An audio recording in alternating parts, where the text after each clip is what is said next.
Hello, everybody. How we doing? Hey, Jim. Hey, hi. Welcome. Happy afternoon. Sun's out. That's great. It's cold this morning. Foggy. Horrible. I'm glad you guys are here. I'm glad you made it. Glad some of my students actually showed up. That's wonderful. It's always a small miracle. So thank you guys for coming. So welcome to the spring 2023. It is 2023. Plains Riders Series. This event's held several times a year at Wayne State College. Plains Riders Series features Great Plain area authors and artists and has been part of Wayne State's history since 1977. It's a long time. I think some guys started this. It's pretty awesome. We have Mark Sanders today. I'm very happy to have you here, Mark. I'm going to read. I chose the big bio because I'm feeling self-destructive, I think. So let's try it out here. Mark Sanders is a Native American.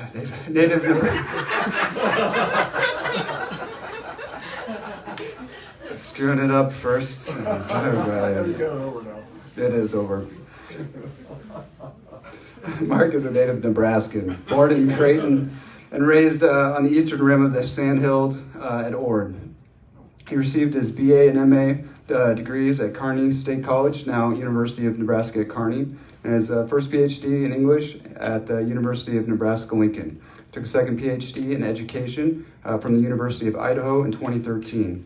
Sanders has taught in Nebraska high schools and in colleges, universities in Nebraska, Missouri, Oklahoma, Idaho, and Texas.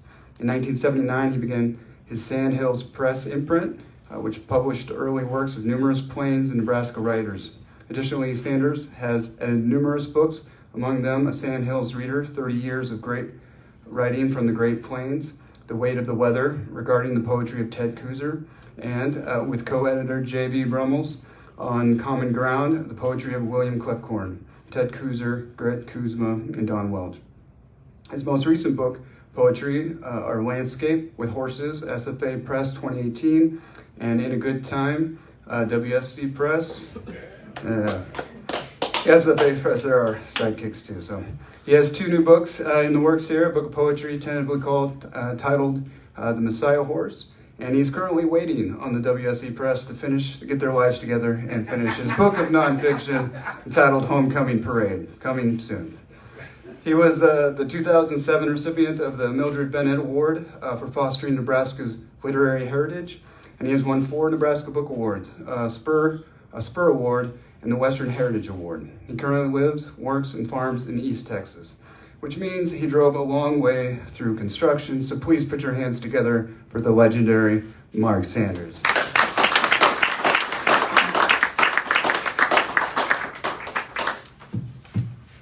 Thank you, Chad. I appreciate it. I'll put this up a little bit higher so maybe I can get my voice to carry some.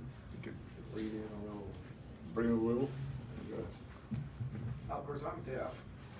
So am I. Yeah. But right now I hear myself pretty well. I can hear you. It's those days when I can't hear myself that I'm in deep trouble. But nonetheless, I appreciate the introduction, Chad, and thank you so much for having me here. I'm going to do something a little different today. I'm going to actually read some poetry and then read some of my nonfiction, which will be the first time I've ever done such a thing. The nonfiction will be unpracticed, and so consequently, if I happen to make a misstep along the way or misread something, forgive me, because I just thought about doing that after a phone conversation with Chad, I think yesterday, so I'll give it a try. But anyway, let me start off over here. I had almost a moment outside when I opened up the car door and the manuscript fell on the ground, and quickly picked up my feet and stomped on it in the right place so it didn't blow away. Kimberly, my wife is sitting back here, had a moment like that a number of years back when she was working on her thesis at University of Houston Clear Lake, and the back of the van opened up, the papers blew across her grandmother's pasture, and we chased papers all over the place, and managed to get every one of those pages picked up, unlike what they did on the movie Wonder Boys. So we didn't have a Wonder Boy moment here, so that's good. So I will do some of these, some excerpts from that. Meanwhile, I'll start with some of the poetry. Chad mentioned a book called Landscapes with Horses, and so I thought I might start with a few poems out of that particular book. And that one got the Western Heritage Award back in 2019, and that was a really important thing for me. That was a lot of fun. It was a good time in Oklahoma City, and got to meet some interesting people. So anyway, I'm going to start off with a few of those and somehow wind my way around sensibly as best I can to other things. But anyway, what I want to start here is with a poem that I guess may be my favorite horse poem. This is a poem I wrote for Kimberly a number of years ago, and actually, if you ever get stuck for a prompt to write, sometimes have somebody choose you a catalog of words and say you have to use these words in this poem. And I hadn't been writing anything, and I was getting frustrated, and Kimberly gave me 9 or 10 words and said, "You've got to use these." And I went, okay. And I've gotten quite a bit of distance on this poem as a result, and so, this poem is a love poem to my wife, but it's also a poem that she helped navigate for me by giving me some word choices. And so this is On Horseback, Hell's Gate Canyon, October. We ride past basalt columns, ascend a cow face to top an outcropping above the snake, and sit there and watch.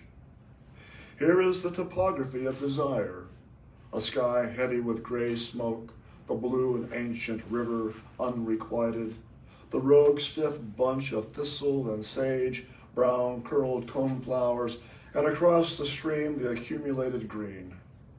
All those oppositions that pull toward a center. Like the pleated hills of the canyon, distance pushes away, pushes past an irreparable edge.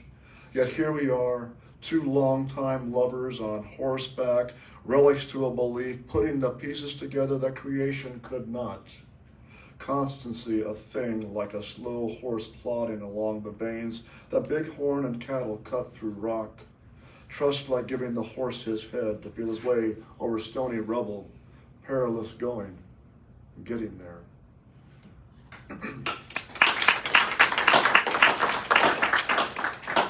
Hell's Gate Canyon was a very special place.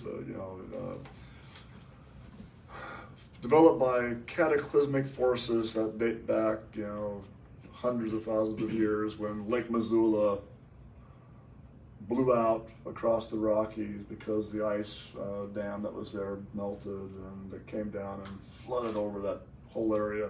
And so we were riding around on stuff that was, from the beginning of time, and it was a lot of fun doing it. Plus we were on top of this ridge 3,000 feet up above the river, and the Snake, which is a big river and a deep river, and the gorge is bigger than the Grand Canyon is, looked very small from that distance, and it was a lot of fun. Kimberly went out riding more often than I did, and she would go up these switchbacks that sometimes just had sheer cliffs off the edge, and she would actually give the horse his head, lay the reins down, close her eyes, and let the horse make its way, because the horse wasn't going to fall. The desire to survive was there, and it took care of her. And so that was Jed, who was just a wonderful horse to have.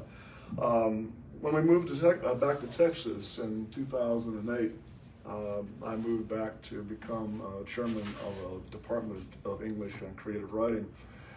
And I had about 50 faculty members and grad students and so on, and I didn't write a whole lot of when I got back there, but after about 15 years of doing administrative work, I'm no longer an administrator. there is a degree of freedom in that. And I got to keep telling myself that, because you kind of get in a habit of being after a while, and you know what you're doing, you know how you're doing it, and then all of a sudden things change, the environment changes, and I don't need that anymore. And so I'm back at writing, I'm back at being creative, I'm back about thinking about being creative, which is the first step toward being creative. And so that's kind of a neat place to be. But anyway, long story back around. When we moved to Texas, we moved our horses with us. We had 6 horses, and we put them on a trailer and hauled them back, and we bought a farm property east of Nacogdoches, and we took them out to the pasture and opened up the trailer door and let the horses out. And see, now they'd been in that trailer for 2,100 miles. And the guy that we hired to haul them was supposed to let them out every few hours to walk them around. He didn't do it. I have a few things to think about him, but there's no point in saying it because he's not here. But nonetheless, back in Idaho, they had 2 acres to run on, and so when they opened up the pasture, opened up the gate to let them into the pasture down in Texas, they were just absolutely thrilled to death, and it was such a joy to see them out there. This is called Anecdote of the Horses. I took 6 horses to Texas, turned them loose in a pasture deep blue with coastal grass, filled with wind that bent the reeds. I turned them from their trailer, and they ran as heard in a wide wave like geese that ride winter wind or a surge that mounts a sandy beach. They encompassed all that new space, hooves rumbling like breakers, the curving ebb of drawn-in tide, but nothing like any water in Texas.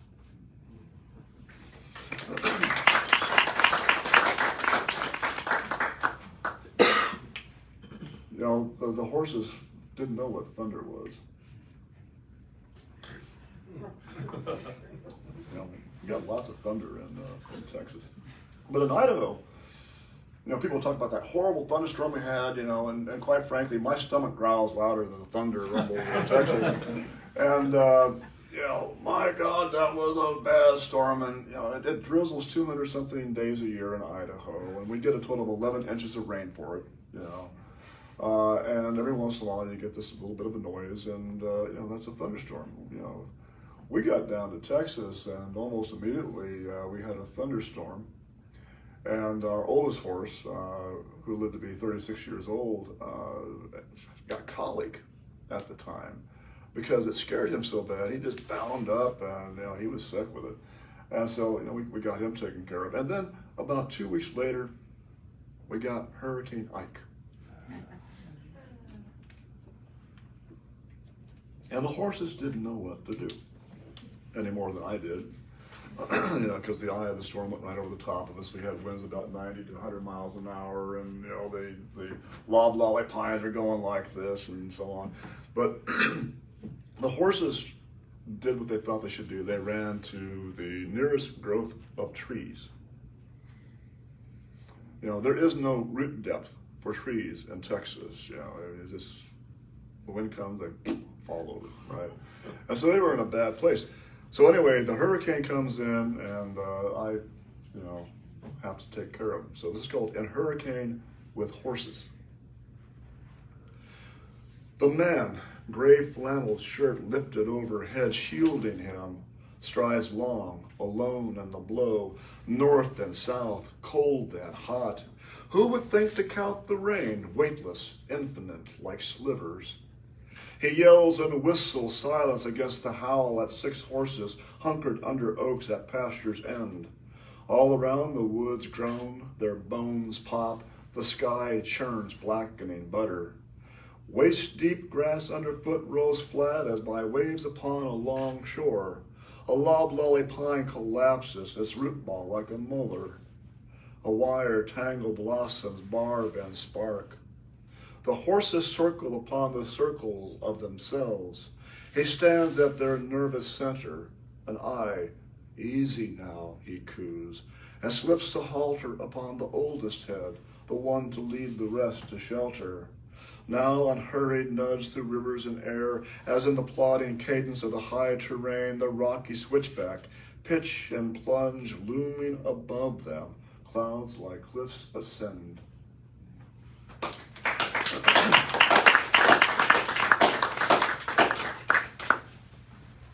That was an interesting time. Poor Kimberly spent the time asleep during the hurricane because she had an infection of some kind that knocked her out, and so she sort of stood at the door watching me do this, and I guess waiting to see whether or not she's going to be a widow. About 30-something years later, we're still here. Anyhow, she told me not to make bad jokes. I can't help myself. I'm incorrigible in that, if nothing else. So I'm going to switch over from some of those poems to some poems out of "In a Good Time." Now, some of the landscapes with horses poems are also in this book. I had it collected in that special edition. First of all, the version was published by Charlie Jones's Lenana Creek Press down in Nacogdoches, in a hand press edition with the woodcuts in the thing too. He made it in a total of like 32 copies. He sells it for like $2,000 a piece. I can't afford my own book, so he gave me a copy or two. But we decided it needed to be in trade edition, for poor people like most of us, and so that's what you will find back on the table back over there. I brought a few copies of that with me, if anybody is interested. So anyway, I'll read a few more horse poems out of this one too. But I'm going to change pace just a little bit and read a couple of others before I get to some horse poems. We have dogs, and those of you who were with me last night heard me talk about the dogs and heard me read my poem about dogs. We have the big and we have the small. We got the seriously calm and we got the comedic. We got the Old English Mastiff. We got two of those guys, and we got Pokes.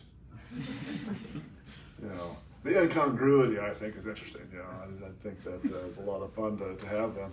But you couldn't want a better dog than Old English Mastiff because they're great big formats.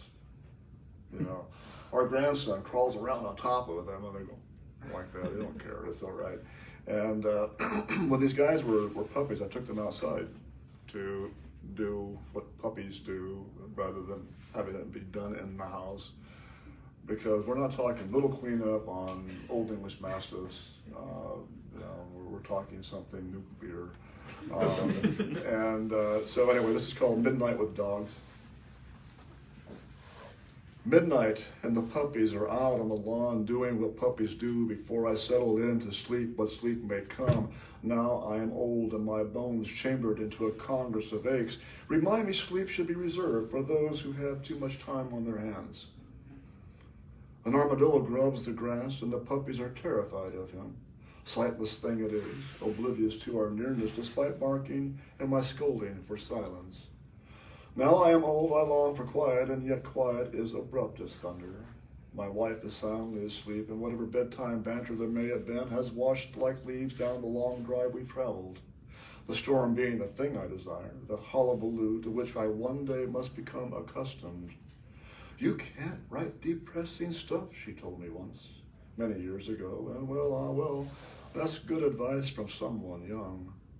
Was not depressing to be alive at midnight as puppies crap on the lawn, watching a blind tank nose worms out of the dirt, or feeling wind wrapping warm about me before sleep. These are things to be missed when sleep comes, human things. The sound of one's breathing in the pause between speech, the rumble of the heart to the fingertips, the air's course through me.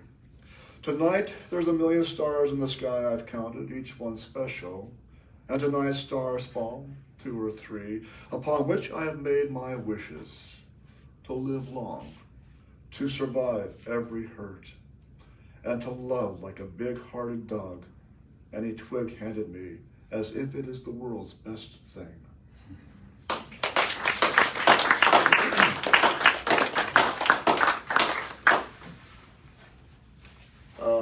years ago, Naomi Shiab and I was doing some editing for things being printed in the New York Times. And I sent her a copy of In a Good Time and manuscript to read. You know, we were in conversation through emails and letters and what have you. So I gave her a copy of the manuscript, and she liked this one poem so well that she wanted to use it in the New York Times. And this was written after my mother died in 2014. And you know, even though it's a poem that was generated from that event, it kind of means to me is, you know, the importance of how much we all bear upon one another, and how you know, none of that ever really truly leaves. You know, if you're important to somebody, you stay important to that person until the day they die. And you know, when you tell that person's story to somebody else, and that person is going to remain important until the day they die, and it's sort of a ripple effect. You know, that's a pretty simple you know, philosophy on eternity, it seems to me. You know, and that, if that's the case, you know, I hope I get to be around for a while. You know, but this is called The Still Life. Now, just at that silent place between sadness and gratitude, wind-worn balances we all weather, a cardinal leaps from a bare trim limb, its red bloom lingering, the sun down and deepening darkness where night clouds consume it, evanescence of orange and purple. How moment passes, how memory holds. The heart must break if it has ever felt joy. The heart must break because diminished things matter, and having mattered hold still. You were here for us. Then break, heart. Your fingers lie upon the pulse of our days.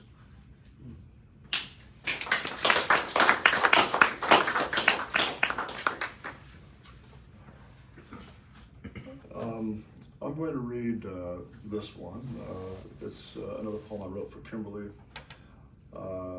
It's called Keeping. And, you know, I think that, you know, it kind of goes back to what I was talking about before. You know, you hang on to stuff, you hold on to stuff. Those things matter to you. And you know, I'm not ever going to be of a generation that cannot help but sentimentalize the value of things, and the value of what people do, and the value of experience and all of that. You know, I can't cast that away. You know, it's just hard to let those things go. And you know, I'm saying that in the process of my trying to downsize stuff. You know, and you know, it is hard to let some of that stuff go, because it's like, I've got a couple of bottles of marbles that I had when I was in grade school. You know, those end of days marbles are worth something, and you know, those cat's eyes and agates and so on. You know, I've won those things, you know, from classmates who weren't as good at that as I was. You know,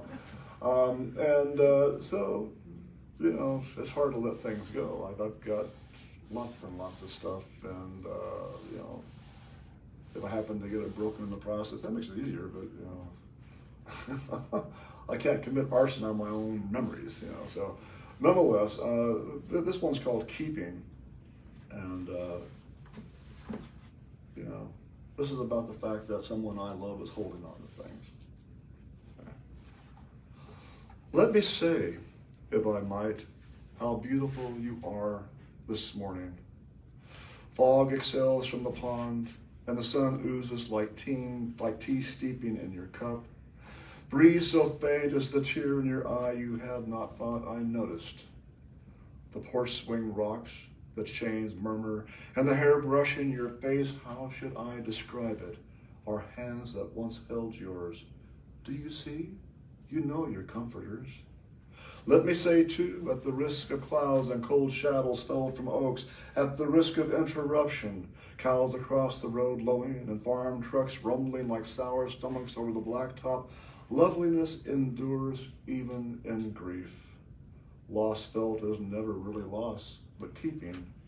on the lawn among the crepe myrtles or Turk's caps, sifting through lantana, seated beside you now, insisting like interjections, blackbirds on fence wires, the road runner's dogged whimper, the impression of the loved walks, runs, sleeps, and all the familiar haunts, there in the orchard among figs and pears, there and there at the table and shed, plainly in sight. The world so full of itself, indulgent, does not need sorrow save to call to mind such occasions when we bring back what is ours. Let me say the river runs regardless, and we cross. Hills and piney woods referenced as points past. Mean miles from the coast and the heart's mouth and the mind's deep sea. Because you are beautiful as the morning cannot be, because you are beautiful in keeping, this will be held in sipping silence, that the morning is the cup and the tea, something everlasting, delicious.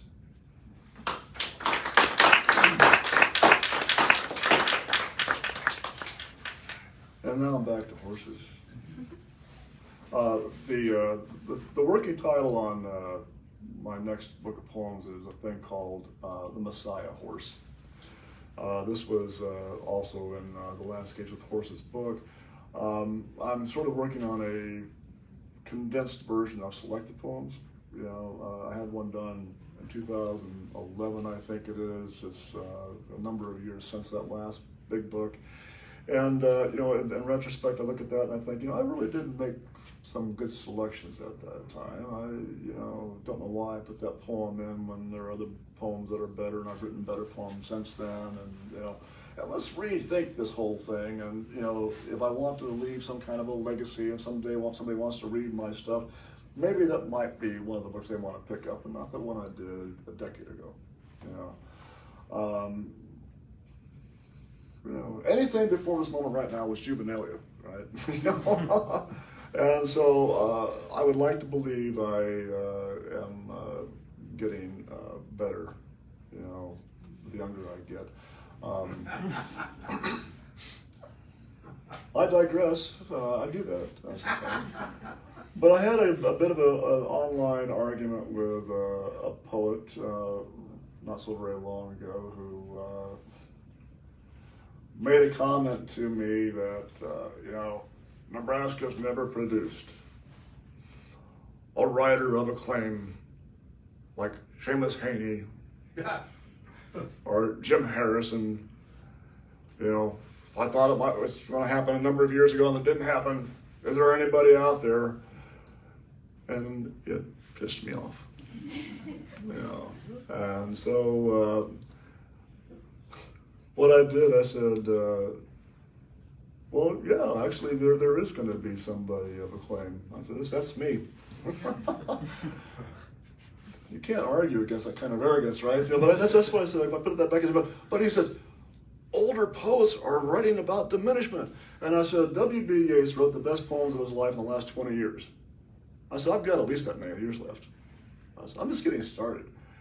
And, you know, I got a really nice answer back in return, and a very gracious one, and I kind of shut that crap down. And so, you know, there is opportunity for some of you in here to become the highly acclaimed poet of the Great Plains, you know, apparently because there's a vacancy. And so anyway, this goes back to where I was on the Messiah horse.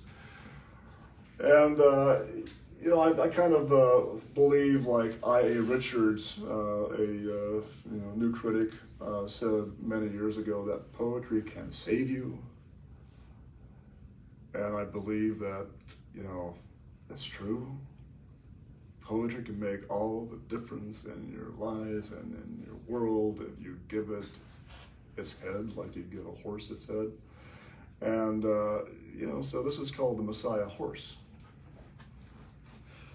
The Messiah horse stands at the hitch awaiting the rider, his back bearing the burden like a bundle packed with old tools, shovels and picks, gunny sacks for the rocks, axes to grind, all the tarnished gold. See how he carries the load at walk or trot, at full gallop as in a rodeo run. See the rider, old and broken and hardly mended, hung in the saddle, clumsy and terrified, boots and stirrups, knees pressed to the fenders, fancy half flown off his head. The next fall that might come in sand or on rocks, tall grass mashed down, may be the one that at last lobs him lost. Black horse solid of the heart, black horse in mind, black horse of all horses of all riders, take me to tall places on rocky switchbacks where heaven, among white pine, still the prospect is touchable.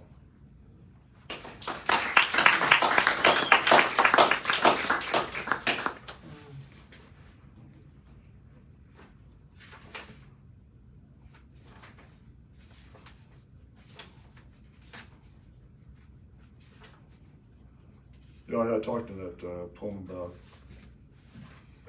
you know, being lobbed off the horse. That happened to me once. And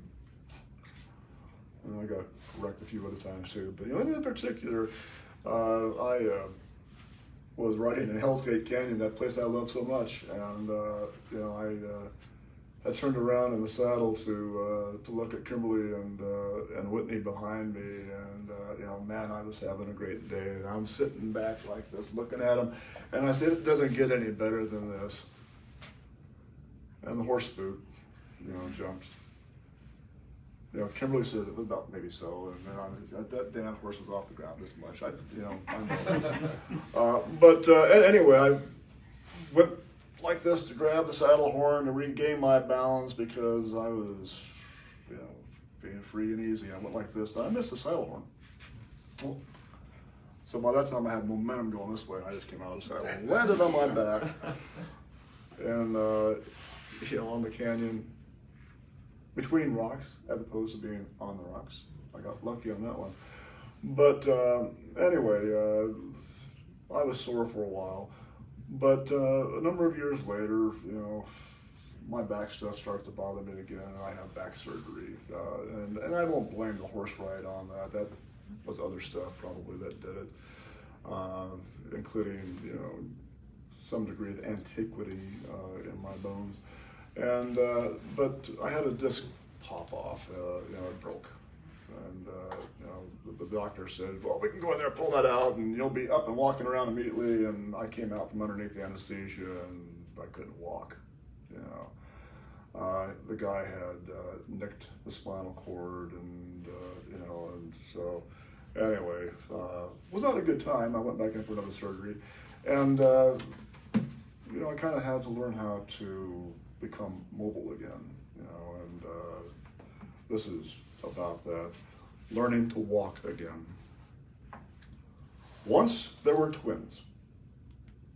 Once the bad leg knew it was bad. It sat in a chair or lay on the bed and would not move. All the teachers admonished. Examinations like thrown erasers poked it with pencils. It held its nose in a circle at the blackboard, wore the dunce's cap unfazed as children in the world. Buntings and cardinals, dogs and coyotes sang and laughed. Hopeless as an anvil. It wanted to throw itself downstairs like Princess Diana. Once the good leg knew it was good, it showed off. Lifting bulk, flexing, tapping its proud foot insistently. Keep up, it said, the bad leg pulling behind like a drag. The good leg studied stairs and lawns for grammatical imperfections, participles of concrete, modifiers beneath the grass, uneven gophered ground. While the bad leg cheated, counted cards, joker pleasured in pulling down the school where hearts ran hallways, wood echoing, sat on window ledges from which flower plots lunged, bullets and ropes of pain swinging from trees like black snakes. The good leg could not predict when chaos would knock, pins in the hinges pulled, the door falling like a ladder. It became necessary. The therapist who tasked the bad leg, evangelizing ascension and descent. Good leg goes to heaven, bad leg goes to hell. The way, either way, a stumbled darkness.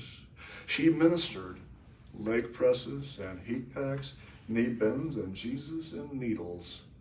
resurrection not in squats and lifts, arms extended, no such rapture, but in trinity of pills that on cloudy days built columns of light blind Samson could not budge. The twins learned a clumsy brilliance that tolerated trespass and traverse, hoot and weep. It was communion and catechism. Let us rise to our feet, let us sit, let us stoop, let us straighten, step over, step aside, backwards now, now forward. Mary of medication, feeling good is feeling good, she whispered. Hold unaccountable, good or bad.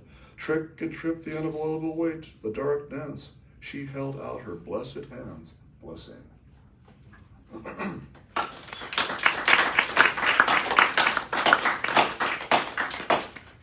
I will say this much. I think that, I was lucky compared to a lot of people who get hydrocodone and, Oxycontin type drugs. Doctor had me on that stuff for 3 months. 3 months was done, I walked away from it. Didn't need it. I'm weird enough without it, so it was fine. But nonetheless, that was one of the things that happened after I got back to Texas. How many of you are children of farmers or farm families? Okay, a number of you. Excuse me. This one I wrote, I guess, to celebrate farmers. I might have been a farmer, I guess I am, if you think about it. But my dad was a failed farmer, and he had a place by Creighton, Nebraska, and sold the farm in 1957 because drought came through, and he couldn't survive the farming anymore.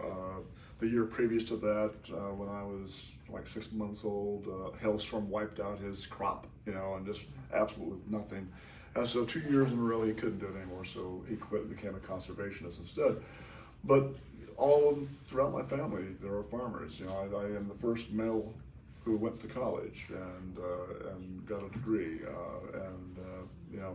If it had not been for the failed farm, perhaps I might have, been over in Knox County farming today. But nonetheless, so this one, I don't like the title anymore. I'm going to change this title one day, but this is about the farmer, and this is sort of told in sort of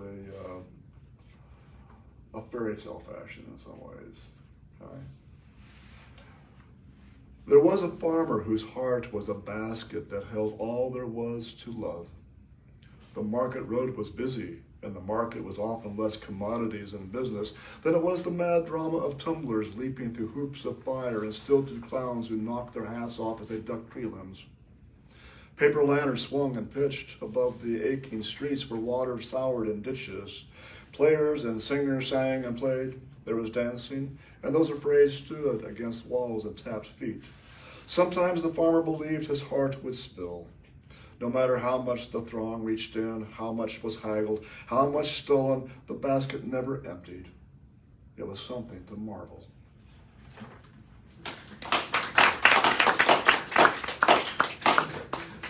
And then I'm going to do a new poem, and then I'm going to do something dangerous. Okay. So anyhow, a couple of years ago, there was a special project down at the University of Nebraska Press to honor Ted Kuzer, and Ted has been a very bright voice in our poetry for a very long time in this state, and if I can't find the poem, I'm not there it is. He was actually very good to me at a very young age. In 1976, I began corresponding with Ted, and I wanted to do a critical paper on Nebraska poets, and I didn't know that I was being intrusive, and yet Ted was very generous. I called Ted on the phone. His name was in the phone book at that time. And so I'd like to come and interview you. And Ted said, sure, why don't you come in on Saturday morning, come to my house. And so I did. And so that was the beginning of a very long friendship with Ted. And so I got invited to be part of this book. And I borrowed part of the title from one of his poems. There's a book called Not Coming to Be Barked At. And so I took the title from a poem in that book and made it my title, made it a long title. And so this is called A Summer Letter to Old Friends Up North.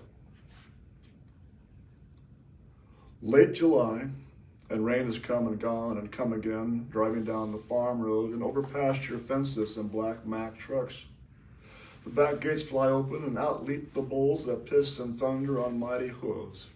Humidity is like calling the Gulf a bead of sweat. Meanwhile, the boating here is good on top this hill, where in the distance I can see the haze blue as tsunami. The cattle across that stretch have drowned, it seems, the Oak Ridge submerged like a submarine. A few hummingbirds remain, poor things, though they're likely confused. The tropics came north with them, and they must believe they've missed the winter. I watched them weave an invisible web among the bottle brush and esperanza. I can but wonder what they'll net beside my hope. Toads as big as sandbags, too heavy to carry, honk in the fields, and herons and egrets starving circle overhead. Thus are the tidings from Texas, waves of fire ants and ticks, copperheads and cotton mounds. It's been 2 years or more since I've seen you last. I wish you well, and cold, and snow, and ice. The closest to which I have in hand a frozen margarita, tart enough and salty to cut the bite of tequila. I sit sipping on the porch of my wooden rocker, next to a wicker table where a candle burns to deter mosquitoes, some as big as poodles. In this heat, wax melts fast, though for now the wick stays lit. If I noodle a catfish, I will have to send a picture.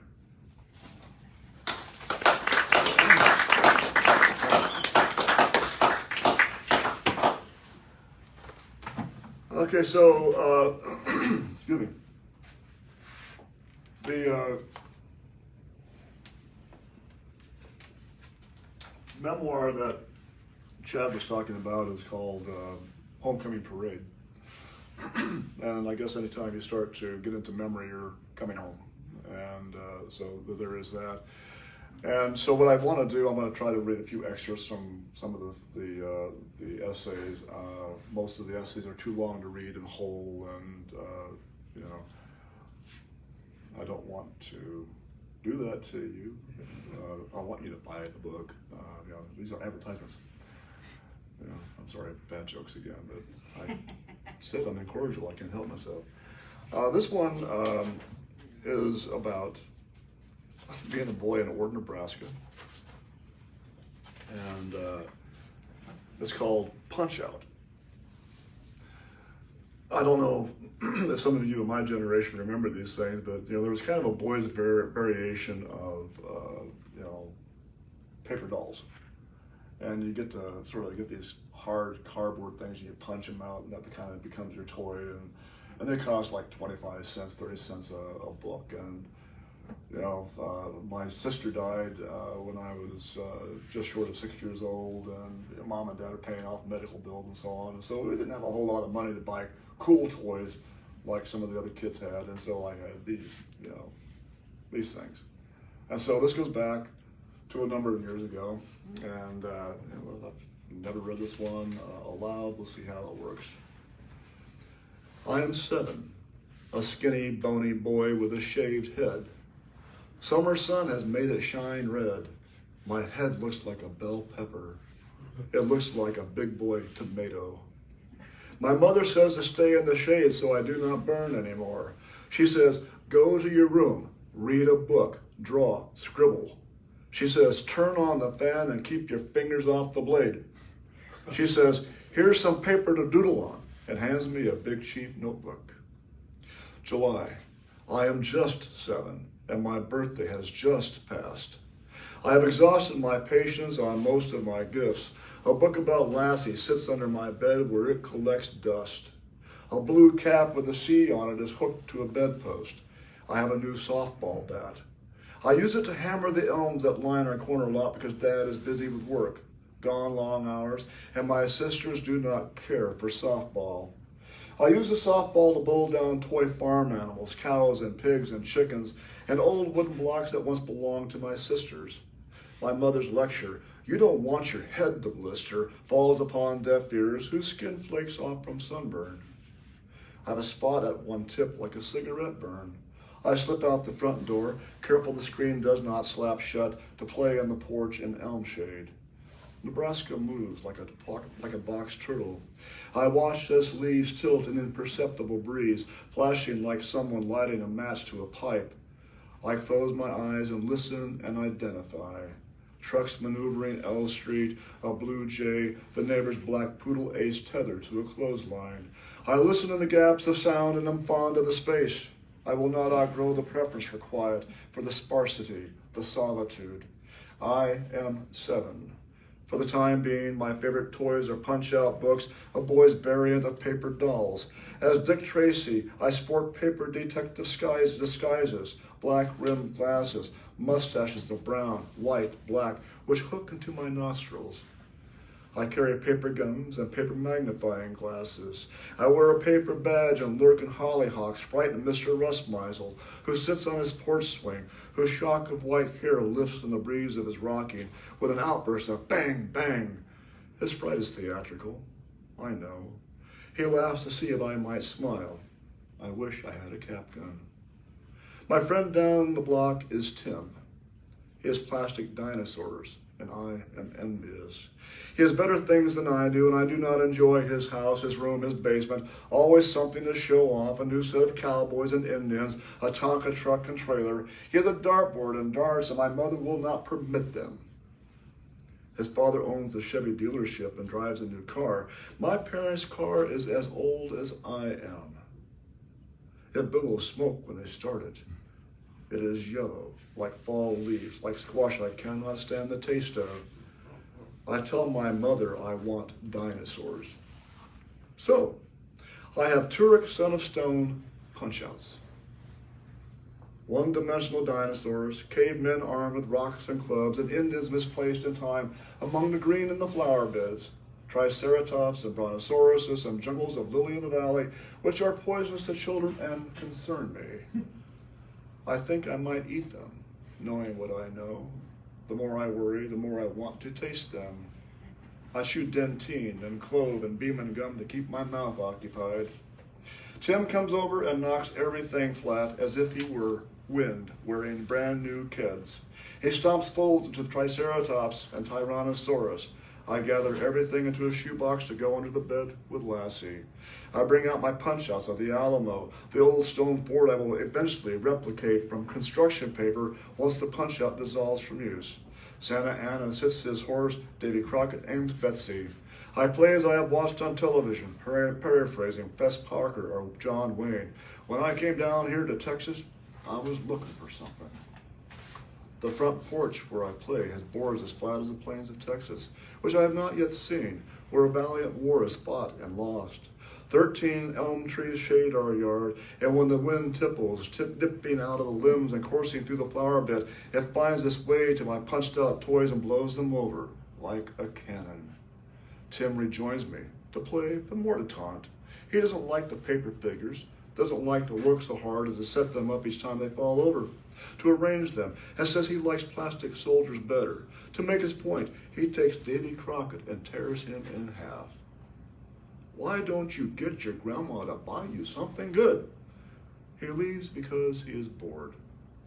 There's anger I do not show. In the year following my sister's death, I have seen my mother and father rage at one another, rage at his kids, the 3 remaining, and I've seen words fly furiously between them. My mother wads up dish towels and throws them down. Dad says he will throw her across the room. I hear them at night when I am supposed to be asleep. I hear them over supper that sits on the plates waiting for a still moment. He slams doors and drives away for hours. Nothing frightens me more than anger, not even death any longer. I have seen what the one death is, and it's something better than anger. It is safe. I find a cardboard box and draw Tim's face on the bottom. I write his name on it and set it in the yard. I had watched The Magnificent Seven on Saturday night at the movies and find an old butter knife and throw it at the box, missing it, hitting it, punching out holes on his face. Tim comes back and sees what I'm doing. He pushes me down. You want to fight, he says. Tim is stupid. Of course I don't. He's a bigger boy than me. I know nothing about fighting other than what I see on television shows like Davy Crockett on the Wonderful World of Disney. I say yes anyway, and we start swinging and falling upon each other. Pretty soon I have a bloody nose and one of my sunburned ears bleeds. Tim gets elbowed in the eye, an accident but effective, and his eyes tear up. He punches me in the arm, and I punch him in the stomach. Mom comes outside. Tim, go home, she orders, and so he does. Davy Crockett tapes together. He stands to fight Santa Anna another day. Tim leaves to come back an hour later, hours later, a day later, and there's something new he wants to start. I do not get angry with him. I have punch-outs of World War II, soldiers armed with bazookas and machine guns, Americans and Nazis, paper tanks and pillboxes. Tim says, let's forget this junk. Let's play war. He finds a long stick for a handgun, and I grab my softball bat to pretend it's a rifle. We hide behind elms and shoot at one another. Bang and bang, bang. We fall down and writhe and die, and we get up to repeat our dying agonies. I find some clods of dirt and throw them like grenades. I hit Tim in the head and the dirt blows up. He finds a piece of asphalt from the street, throws it and hits me in the leg. Hand to hand, he yells, and he charges me. We wrestle and he stabs me with a stick square in the chest, but it breaks. I take my bat and hit him in the knee. He rolls over on his back and holds his knee, and I hit him again across the knuckles. He goes home crying. His mother, who smells of cigarette smoke, comes to see my mother, holding Tim by the wrist. My mother looks at his tear-stained cheeks. She looks at me and sees my bruises and scratches and shakes her head. Tim, go home, she says. She tells his mother to go home too. I'm a skinny boy with a shaved head. My fingers are long and the little ones are crooked like hooks. I have a big smile, and if I turn my head just right, you think the top of my head might fall off. I have worried eyes. They look like my mother's at the height of argument, just before she rises from the table to shut herself behind the bedroom door, as we kids sit with our father and swallow chunks of potatoes, cut up our canned spaghetti into inch-sized pieces, or mash them into an orange mush. We disguise ourselves with mustaches of milk.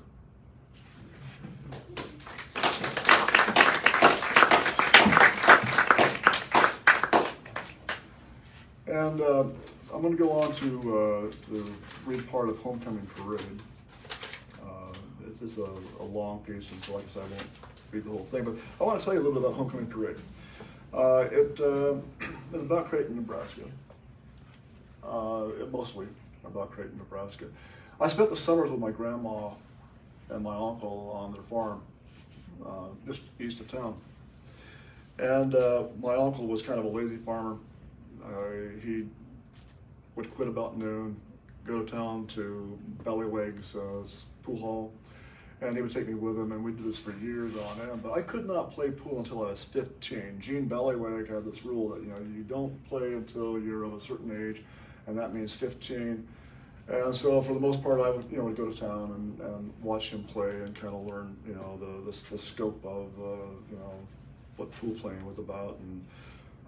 And at about age 15, I decided I was going to kind of break away from all that and do my own thing. I played pool, but I also didn't stay at my grandmother or grandmother's farm very much after that either, because I got to be 15, and how that works. But in July of 1970, there was a homecoming parade.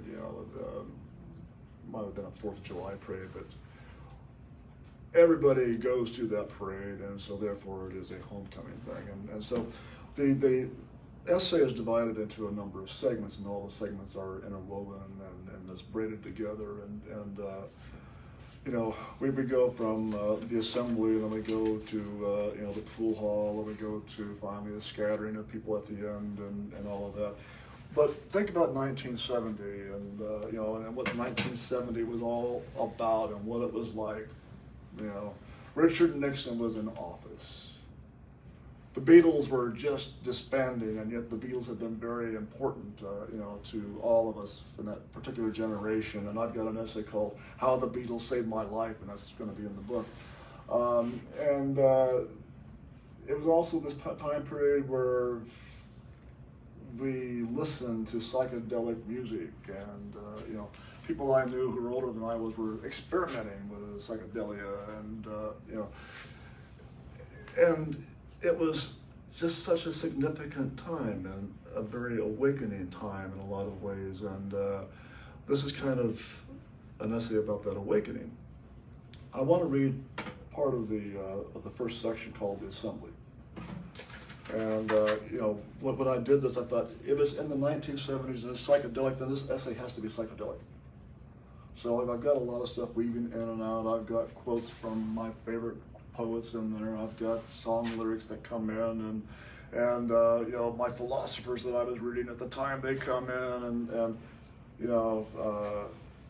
it's kind of a way that I kind of weave that period of consciousness together, and having never dropped acid in my life, here's my acid drop right here. Okay, so we'll see what you think. This one actually was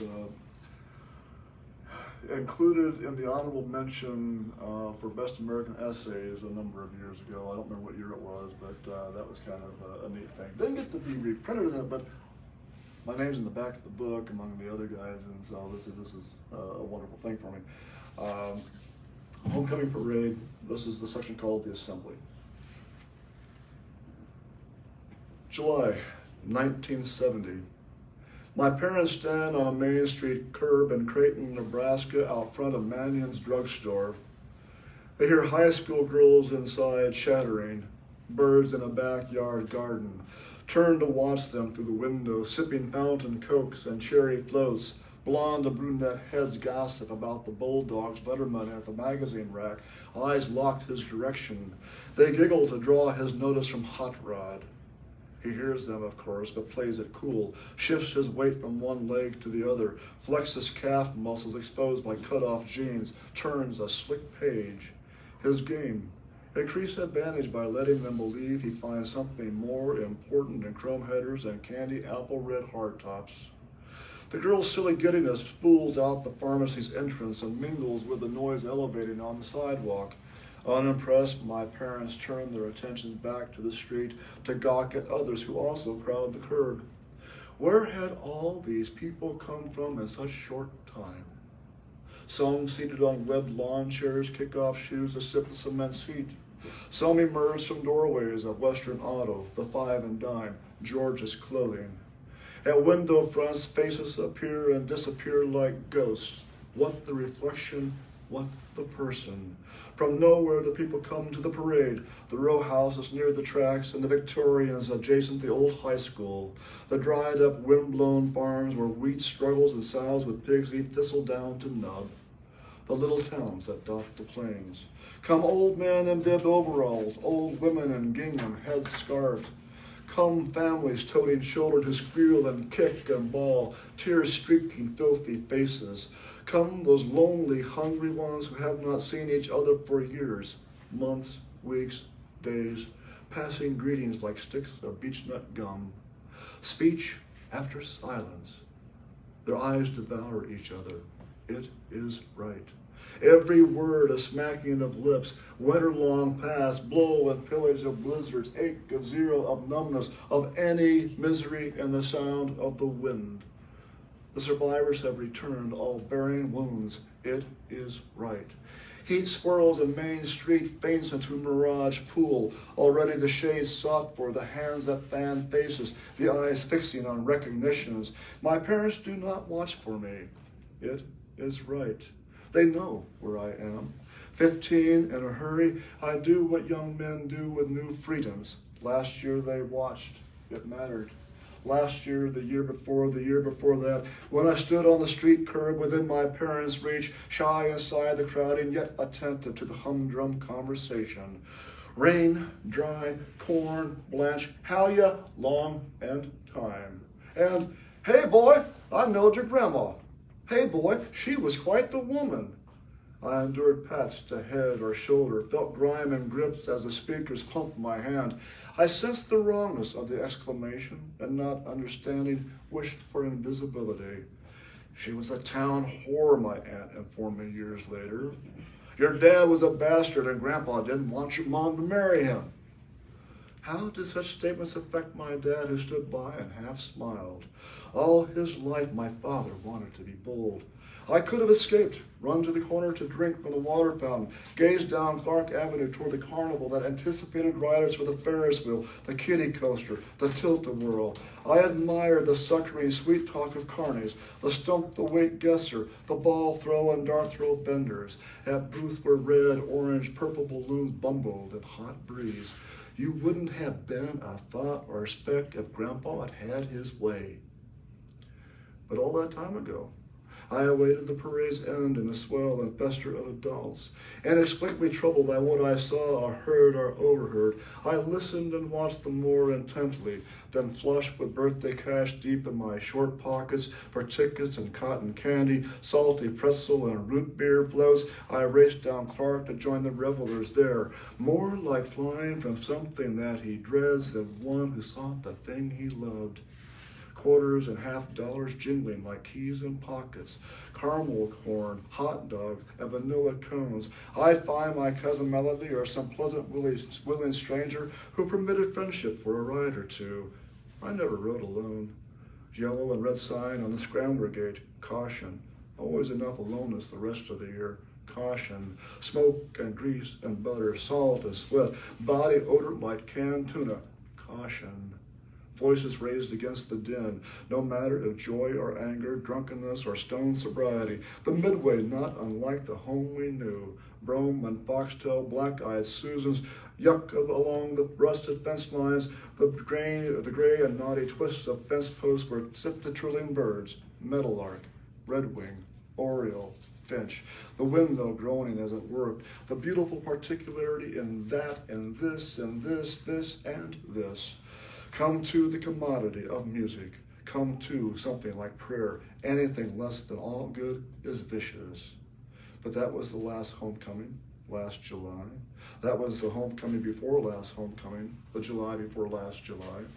I have self-taught and taught exclusion, and my parents lessoned, have given up their watch to search themselves for misplaced years, when as children they played a part in the parade, staring out the window the 5 and dime where they bought penny candies, gums and licorice babies.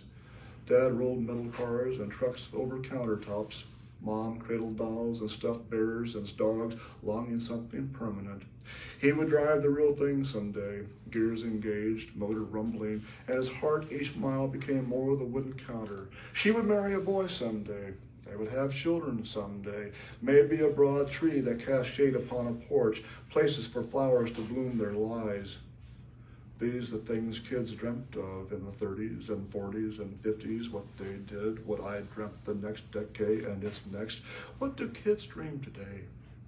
The dreams became, if not a succession of disappointment, an obligation, a show of inconvenience. Perhaps my parents had visited the same store at the same time, or stood in the same curb and watched the parade in tandem and never knew they had. Discovering took time. All these years later, still time. Toys they lost interest in became more valuable than themselves. Ghosts in the windows are the kids they were. Knock the glass out, my God, glass, my townspeople, for what purpose? Is it for the dead to look out, or for us to see how well he is housed?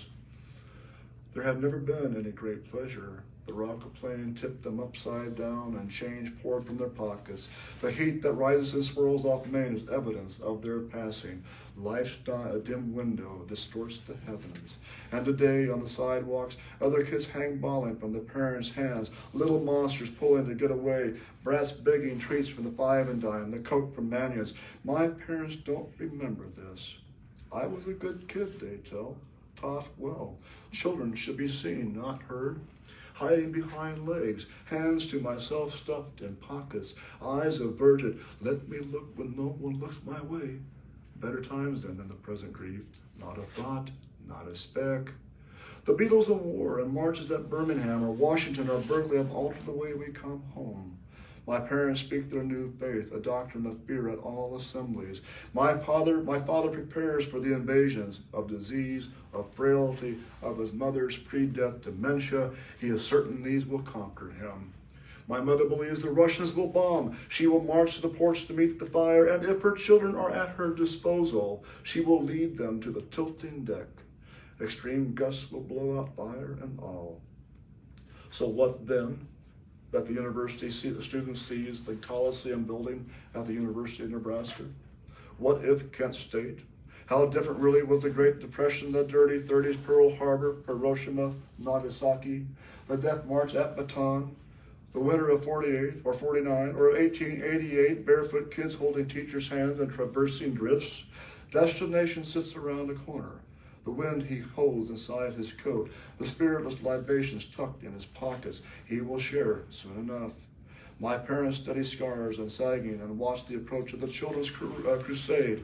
The barker cries, find the ghost in the window and win your way home. But everyone loses at the carnival. The prizes, Cupid dolls and pandas stuffed with sawdust, are never worth what we spend on effort. Okay, that's enough for that part.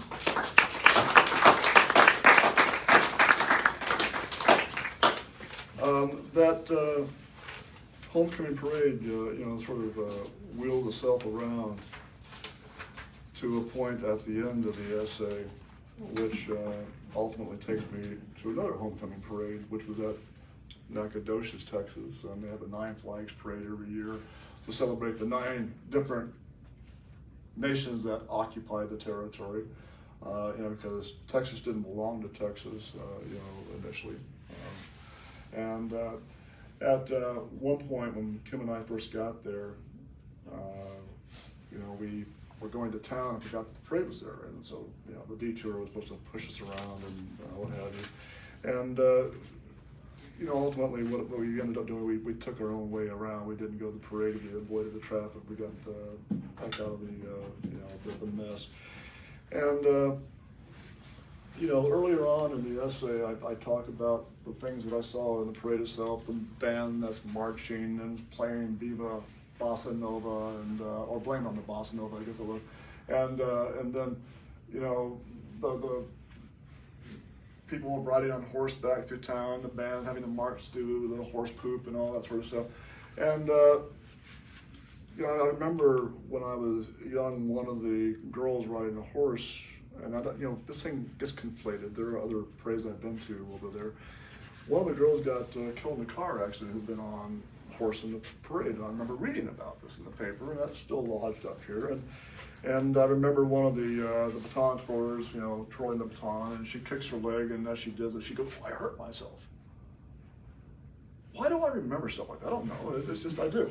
But anyway, we get to this place in Nacogdoches, and Kim and I are planning on settling in and staying there, and we are going to make our lives last there forever.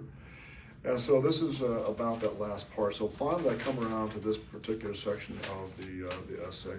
And as I said, that the songs come into the thing, and Janis Joplin played a part in the earlier part of the essay, and I bring her back here.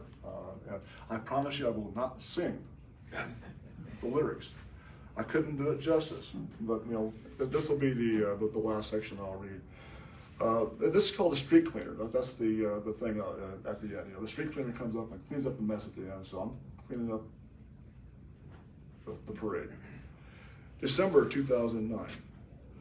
Let me be tidy and make a clean sweep of it, and quickly too. The winter rains come, the sky's haze informs it, the deepening blue west, a mood and anticipation. The ache and ribs I broke when I was a young man is a tangible stream of air. All the squashes we make of our lives, all that is unresolved will dissolve into absences. There's a rumble in the air, electric lines thrum like bass guitars. A concert of birds whirl like leaves and leave my ark. I live in Nacogdoches, have lived here little more than a year. I have lived here and before here in many places. In Idaho and Nebraska, and Texas and Oklahoma, and Nebraska and Missouri, and in Nebraska at the beginning of it all. Many prepositions, not a 30-year odyssey. I am a part of all that I have met, yet all experience is an arc wherethrough gleams that untraveled world, whose margin fades forever and forever when I move. How dull it is to pause, to make an end.